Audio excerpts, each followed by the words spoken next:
Fala rapaziada, tudo bem com vocês? Trazendo aqui pra vocês mais um vídeo e é o seguinte: crise no Flamengo, é isso mesmo? Os colunistas do UOL que debateram aí essa pressão que tá em cima do Flamengo agora, cara, eliminado do Mundial, saída do jogador conturbada, chegada do jogador conturbada. Então, quero ver de vocês aí, tá em crise ou não tá? Vamos ver aqui que os colunistas debateram aí sobre esse assunto aqui no Flamengo. Vamos lá. E o Flamengo, hein? Voltou do Mundial, teve um papel digno, perdeu lá para o Bayern de Munique, caiu nas oitavas. E aí desembarcou no Brasil com um sopro, uma faísca, alguma coisa de crise, por incrível que pareça. Flamengo que está indo bem, tem dinheiro, tem elenco, está líder do Campeonato Brasileiro, mas tudo começou com a contratação cancelada do Flamengo, ia fazer do jogador Mickey, e aí não vai, que era o cara da segunda divisão lá do campeonato do futebol inglês, e aí pegou mal essa possível contratação, foi cancelada, e aí o Boto agora parece enfraquecido e pode deixar o clube. Tem reportagem na sua tela aí sobre o assunto. O cancelamento dessa contratação do atacante irlandês Mickey Johnston, que já tinha até passagem comprada para o Brasil, incomodou o José Boto, que é o diretor de futebol do Flamengo, diretor remunerado. Reportagem do Bruno Andrade e também do André Hernan aqui no UOL aponta que o clube e o diretor refletem sobre uma possível rescisão de contrato, mas o BAP também se incomodou com algumas decisões do departamento de futebol, enquanto o Boto está decepcionando com a forte influência externa nos bastidores do Flamengo. Agora, o Rodrigo, que coisa, hein? Estava tudo muito bem. O Flamengo é o líder do Campeonato Brasileiro, está classificado na Libertadores, está na Copa do Brasil, fez um Mundial que todo mundo achou digno, caiu lá para o Bayern. Aí desembarca no Brasil, tem uma crise com o Boto pela contratação, vamos combinar, de um desconhecido Mickey Johnston. Tirone, como bem disse o nosso colega Igor Siqueira ontem na live sobre o Flamengo, crise o Flamengo faz em casa.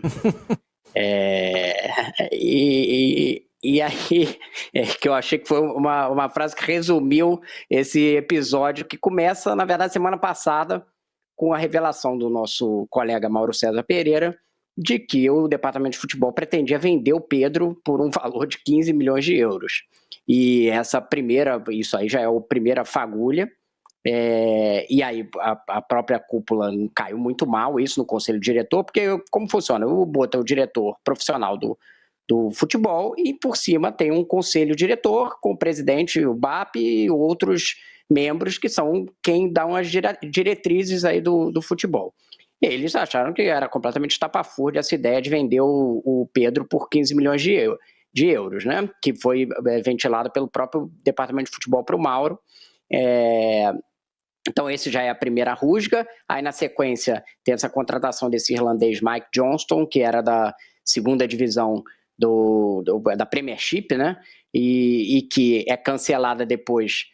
A justificativa oficial foi que o departamento médico indicou que ele não conseguiria jogar muito mais do que determinados minutos, aí o Flamengo entendeu que não fazia sentido ter um jogador desse que não pudesse jogar a temporada inteira.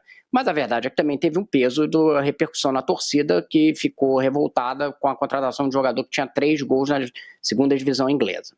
E é meio estranho também o Flamengo procurar jogador na Premiership, que é uma liga inflacionada de valores, né, porque tem dinheiro da Premier League, para procurar um ponta, sendo que tem o mercado sul-americano aqui, o próprio mercado brasileiro, né? 6 milhões de euros não é uma aposta, né? É quanto o Corinthians pagou, sei lá, no Garro. Então tem que ter um parâmetro do que é aposta e o que é um jogador para chegar pronto. E depois disso foram descobrindo outras questões. Hoje a gente está publicando aqui outras coisas que tem problemas aí. O conselho diretor, ou seja, a cúpula, entende que tem que ter um substituto para o Gerson, o Boto acha que não precisa, que basta contratar os jogadores que ele já estava prevendo, que era um ponta e um meia, e que vai se resolver. Tem uma saída de um garoto da base, o Vitor Hugo, que já jogou 100 jogos pelo Flamengo, que foi cedido numa parceria para o Famalicão por 50%, sem o Flamengo receber nada. Então essa é outra coisa que está em discussão. Todas as transações foram congeladas e já ontem o nosso colega Mauro César, entre outros colegas aí de outros veículos, publicava que o Boto estava refletindo se pedir a demissão, porque se entende desautorizado desde essa saída aí do Mike Johnston, né? Da saída não, da não vinda. Que situação, né, rapaziada? Que situação o Flamengo chegar a um nível desse, né? Os caras começarem a brigar entre eles lá dentro, lá.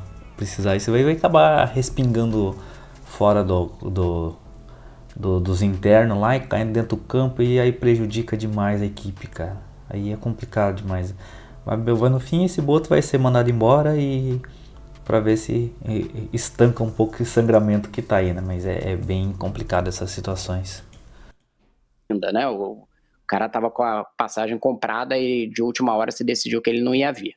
Então tem claramente uma divergência, uma falta de sintonia entre o que pensa a diretoria do clube, eu digo cúpula do clube, e o que pensa o departamento de futebol na figura do José Boto, que foi contratado para ter uma autonomia, mas com vetos eventuais. Então é uma fricção, não sei se vai sobreviver esse departamento de futebol, do jeito que está posto, com esse diretor.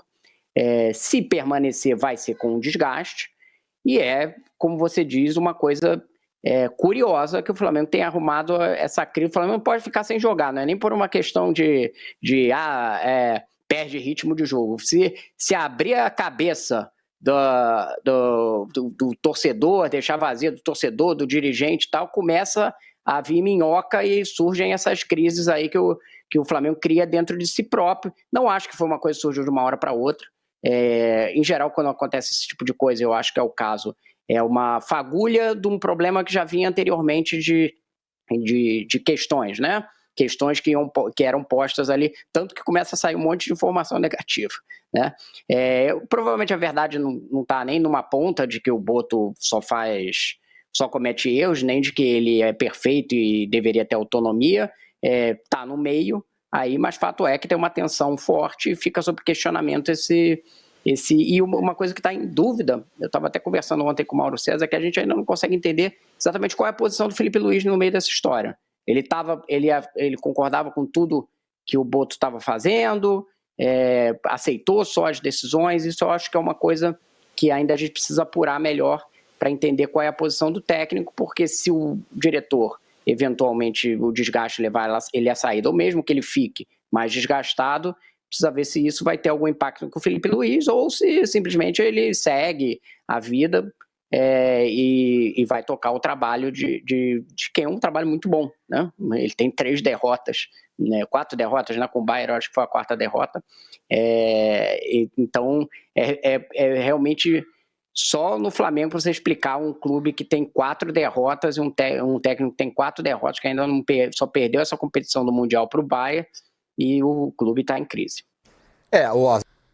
Que situação, rapaziada. Você viu 4, os caras perderam 4 e estão em crise, mano. Imagina um cara começa a perder um monte de jogo aí, vai acabar o time, é isso? Não pode, cara. O Flamengo desse tamanho acontecer essas coisas, mano. Deixe seu comentário aí, o que você acha disso, rapaziada. Esse foi o vídeo.